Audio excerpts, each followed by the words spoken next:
వాక్యాన్ని చదువుకుందాం. ప్రసంగి గ్రంథము 5వ అధ్యాయము 19వ వచనము చదువుకొని దేవుడిచ్చే ఆశీర్వాదాలు పొందుకుందాం. దేవుని వాక్యాన్ని మనము జాగ్రత్తగా విని పరిశీలించినప్పుడు ఎంత అద్భుతము జరుగుతుందో మనకు నేర్చుకుందాం. దేవుని ఆశీర్వాదం వలన కలిగినదను కొనవలెను అని చెప్తున్నాడు. అంటే ఏం చెప్తున్నాడు? మనం ఇక్కడ చూస్తే అతనికి ఆ స్థితి దేవుని ఆశీర్వాదం వలనే కలిగినది. చూసారా? అతనికి ఆ స్థితి దేవుని ఆశీర్వాదం వలనే కలిగినదను కొనవలెను అంటున్నాడు. దేవుడు చెప్తున్న మాట ప్రతిదీ ఆ స్థితి అని ఒకసారి గుర్తుంచుకోండి. ఇప్పుడు నీ అంత నువ్వు ఆ స్థితిలోనికి రావడం కష్టం. అందుకే అతనికి ఆ స్థితి దేవుని ఆశీర్వాదం వలన కలిగినది. నిజమే, దేవుడు ఒక స్థితి ప్రతి మనిషికి ఇస్తాడు.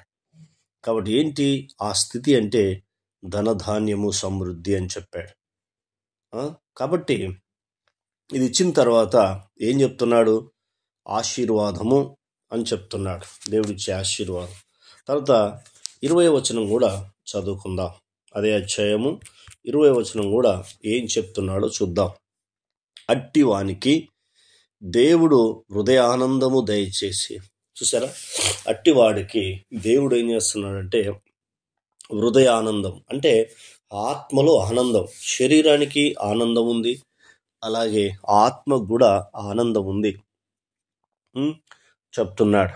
ఈ హృదయ ఆనందము దయచేసి ఉన్నాడు గనుక అతడు తన ఆయుష్కాల దినములను జ్ఞాపకము చేసుకున్నాడట. చూసారా? దేవుడు ఆ హృదయ ఆనందం ఇచ్చాడు కాబట్టి ఆయుష్కాల దినము జ్ఞాపకం చేసుకోవడని పరిశుద్ధమైన గ్రంథం తెలియపరుస్తుంది. కాబట్టి నీవు ప్రభు మీద ఆధారపడుతూ ప్రార్థన జీవితం కలిగి ఉన్నప్పుడు ఎంత అద్భుతం ఉంటుందో ఇక్కడ మనకు లేఖన భాగాన్ని చూస్తున్నప్పుడు అర్థమవుతా ఉంది. కాబట్టి ఇవన్నీ చివరి దినాలు, అంత్య దినాల్లో మనం ఉన్నాం. కాబట్టి దేవుడు నిన్ను నన్ను ఆశీర్వించే దేవుడు. ఎందుకంటే ఆయన మనల్ని పిలిచిందే ఆశీర్వించడానికి. 1 పేతురు 3వ అధ్యాయము 9వ వచనం చూస్తే మీరు ఆశీర్వాదానికి వారసులుగా ఉండడానికే పిలువబడ్డారన్నాడు.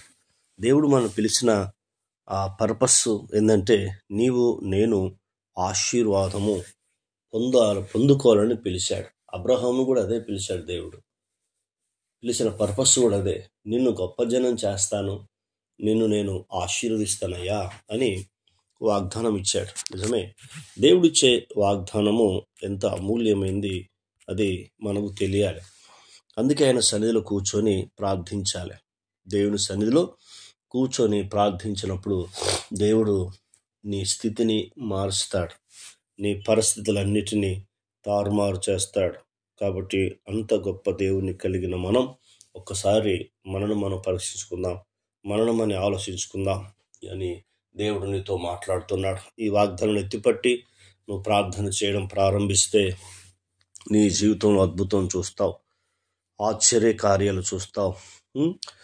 2 విషయాలు, ఆశీర్వాదం దేవుని వల్లనే అని చెప్తున్నాడు. అంటే ఆ స్థితి దేవుని ఆశీర్వాదం వల్లనే అంటున్నాడు.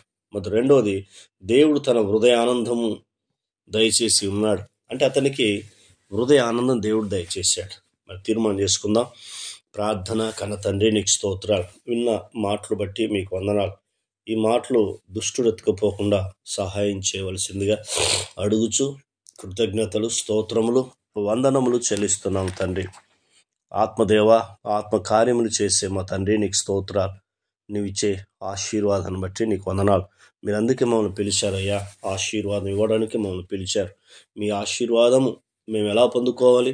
మీ జ్ఞానాత్మతో నడిపించి మీ ఆలోచన అనుగ్రహించుమని ప్రార్థన విని జవాబు ఇచ్చినందుకు కృతజ్ఞతలు, స్తోత్రములు చెల్లిస్తూ యేసు నామంలో పొందినాం తండ్రి, ఆమేన్. దేవుడు మనందరినీ దీవించి ఆశీర్వదించునుగాక.